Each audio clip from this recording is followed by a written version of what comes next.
Whether you're presenting to a small group of colleagues or a large audience, having a clear structure is key to engaging your audience and delivering your message effectively. That's why in this video, I'm going to share how to effectively structure a presentation in 4 key stages. First is preparation, which will be what you need to consider before creating a presentation layout. Second is the intro, or how to start your presentation. Third is defining the main body of your presentation, and finally, your conclusion. I'll also share some tips and examples of effective presentation layouts, so stay tuned to get inspiration from those insights. Before you start creating a layout for your presentation, you need to ask yourself, what is the goal of this presentation? There are 4 main types of presentation goals that can impact your presentation structure. If you want to persuade, you need to implement an attention-grabbing intro and a call to action at the end. If your goal is to inform your audience about a topic or an issue, you need to create a layout that helps your audience unpack the topic step by step.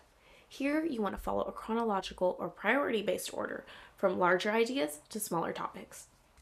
If you want to inspire your audience, consider structuring your presentation as a story and share personal experiences or examples of success, and tie the story together with a learning that will inspire others. Lastly, if your goal is to entertain, you have to create a layout that aims to engage and keep your audience interested throughout your presentation, which can be done by sharing an anecdote at the beginning and incorporating storytelling techniques. But the thing you want to think about first is your audience. Who are they and what do they already know? What are their expectations? By understanding these questions, this will help you to tailor your content and delivery to better engage them. First, you want to consider the demographics of your audience, such as age, nationality, cultural background, and others. Secondly, think about their interests and consider what parts of your presentation will appeal to them the most. Thirdly, consider possible challenges and pain points of your audience. This will be especially useful if you want to persuade or inspire your audience. And lastly, structure your presentation to match the knowledge level of your audience. So for example, add some detailed explanations or leave time for a Q&A after each point. Now, it's time to start crafting your presentation. The introduction is the first thing your audience will hear, so it's important to make it engaging and relevant. Your introduction needs to consist of 2 things, an intro of yourself and a compelling hook that will grab everyone's attention. An example of a hook is sharing a visual, one that you can easily find on Prezi by searching for a keyword or phrase in our content library. You can also share a story or involve your audience by asking a question.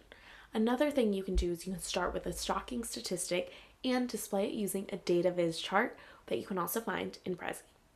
Or you can begin with a problem statement to introduce the topic you're going to discuss. This is going to set the tone for the rest of your presentation and make your audience more likely to stay engaged. After the intro, it's time to structure the main body of your presentation. This is where you'll delve into the details of your topic and present your ideas and arguments. To structure the main body efficiently, it's important to have a clear and logical flow that builds on each point. There are 3 ways to organize the middle part of a presentation. Chronologically, by priority, or by theme. The chronological organization follows a timeline and is useful for topics with a clear sequence of events, just like in this example. The lesson plan presentation is structured to provide logical development of plans from start to end. Priority organization is the next one, and it arranges the most important or relevant points first, making it ideal for presentations where time is limited or attention spans are short. In this example, you can see that the most important larger themes appear first. And if you create a Prezi presentation, you can choose to zoom in and out of topics as you just saw, whatever order you prefer, which is especially useful if you have limited time and you want to prioritize them. The next one is theme organization. And this organization groups similar ideas or topics together, making it easy to highlight connections and relationships between them, just like in this example. Here you can view the themes in whatever order you find convenient.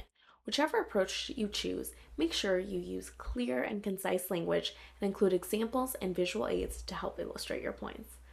Also, when you're discussing a topic or a specific point in your presentation, make sure to follow this structure. First, you want to introduce a point, then you want to develop it, and then you want to summarize it. and then repeat the cycle for each point you want to deliver. This will create a logical flow and make it easier for your audience to follow. Finally, it's time to close your presentation. The conclusion should be a summary of your main points and an ending statement, question, or thought. This is your chance to leave your audience with a lasting impression and inspire them to take action. There are multiple ways you can end a presentation, and here are some of them. You can end by referring back to the opening statement and tie the whole story together. You can also close with a powerful visual, or you can add a powerful call to action. Or you can end with a rhetorical question. And if you want to explore 6 more ways to end a presentation, check out the article we've linked in the description box below. And in the end, also consider leaving some time for a Q&A, as this can be a great opportunity to engage with your audience and address any lingering concerns.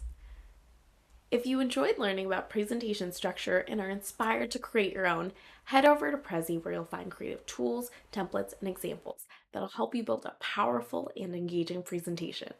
I'm Nubba from Prezi's marketing team, and I wish you success in creating effective presentations that make an impact. Have fun and see you next time.